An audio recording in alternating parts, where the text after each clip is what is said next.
हमारा कौन सा है। ठीक है, तो नेक्स्ट ट्रांजेक्शन देखिए आपका अब क्या है। तो नेक्स्ट ट्रांजेक्शन है purchased goods, purchased goods on credit. Next transaction क्या बोला, purchase goods on credit. Goods purchase तो हुआ बट कैसे, क्रेडिट में। तो चलिए फिर से वही प्रोसेस, परचेज गुड्स के लिए एक वर्ड परचेज, कौन से अकाउंट में आएगा, नॉमिनल में आएगा। क्यों आएगा, क्योंकि बिजनेस के लिए एक्सपेंस होता है। नॉमिनल अकाउंट का रूल आप सभी लोग अपने माइंड पे ओपन करेंगे। तो नॉमिनल अकाउंट का रूल कहता है डेबिट होगा एक्सपेंस, क्रेडिट होगा इनकम। यहां पे हम बात करें परचेज क्या था, तो आंसर होगा एक्सपेंस था। क्या किया जाएगा जर्नल में, तो आंसर होगा डेबिट किया जाएगा। तो परचेज डेबिट किया जाएगा, वो क्लियर हो गया। अब ये गुड्स परचेज क्रेडिट में किया गया है। क्रेडिट का मतलब उधार में किया गया। किस पर्सन से किया गया उधार में परचेज, तो कहीं पर भी नाम दिखाई नहीं दे रहा है। पूरे ट्रांजैक्शन में कहीं ये शो ही नहीं है कि गुड्स क्रेडिट में परचेज किससे किया गया। और आप सभी लोगों को पता है कि जब भी गुड्स क्रेडिट में परचेज किया जाता है तो जिस भी पर्सन से परचेज करते हैं वह पर्सन गिवर होता है, और पर्सनल अकाउंट के रूल के अकॉर्डिंग उस पर्सन को करना पड़ता है क्रेडिट। लेकिन यहां तो नाम पता ही नहीं है, तो हम नाम कहां से लेकर के आए, तो उसके लिए एक कॉमन वर्ड दिया गया है क्रेडिटर। क्या वर्ड दिया गया, क्रेडिटर। अगर आप गुड्स परचेज कर रहे हो वो भी क्रेडिट में, और किससे परचेज कर रहे हो ये पता ना हो, तो एक कॉमन वर्ड है उसके लिए क्रेडिटर्स, जो पर्सन को ही शो करता है। तो आप क्रेडिटर वर्ड यूज कर देंगे।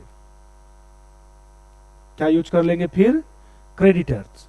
तो यहां पर हम कह सकते हैं आदमी का नाम नहीं पता है तो उस आदमी का नाम क्रेडिटर दे देते हैं। आसान भाषा में क्या दे देते हैं उस आदमी का नाम, क्रेडिटर। माने जिस आदमी से खरीदा गया है उधार में उस आदमी का नाम क्या है, क्रेडिटर है। ऐसे समझ सकते हैं कि अगर क्रेडिट में गुड्स परचेज किया जाए और जिस पर्सन से क्रेडिट में परचेज किया गया उसका नाम न दिया हो, तो हम ये मान लेंगे कि उस पर्सन का नाम क्रेडिटर है। ऐसा मान के कर लेंगे।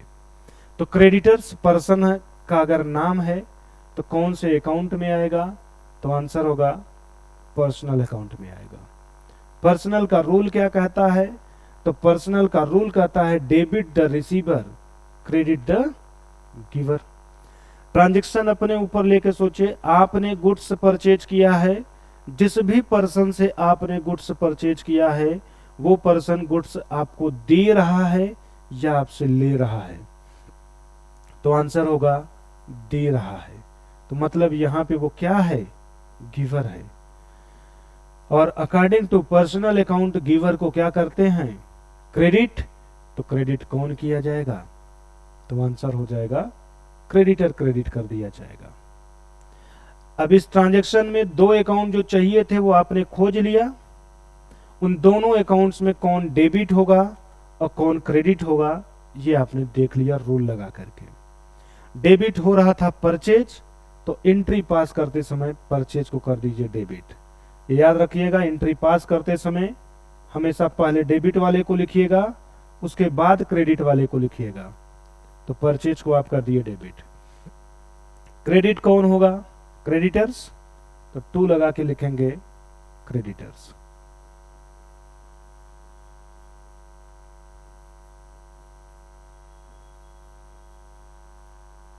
अब बात आती है नरेशन की। नरेशन में लिखेंगे बीइंग, क्या परचेज किए हैं, गुड्स। तो बीइंग गुड्स परचेज्ड, किससे आपने परचेज किया, नाम पता है क्या, नहीं पता है। तो अगर आप इतने पे ही नरेशन लिख देंगे तो नरेशन के अकॉर्डिंग ये कैश परचेज दिखने लगेगा, जबकि ये कैश परचेज नहीं है। तो आपको आगे बढ़ाना पड़ेगा ऑन क्रेडिट, ऑन क्रेडिट, मतलब गुड्स क्रेडिट में परचेज किया गया।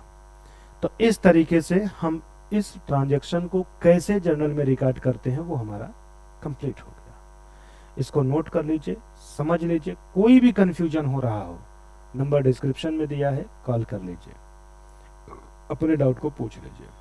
लेकिन मैं आपको बार बार एक चीज याद कराना चाहूंगा, जो आपके 3 अकाउंट है, पर्सनल, रियल, नॉमिनल, उन तीनों अकाउंट को पहचाना कैसे जाएगा, उनका रूल क्या है, ये अच्छे से याद कर लीजिएगा, तभी आपको आसान लगेगा, नहीं तो फिर आपको दिक्कत ही होगा।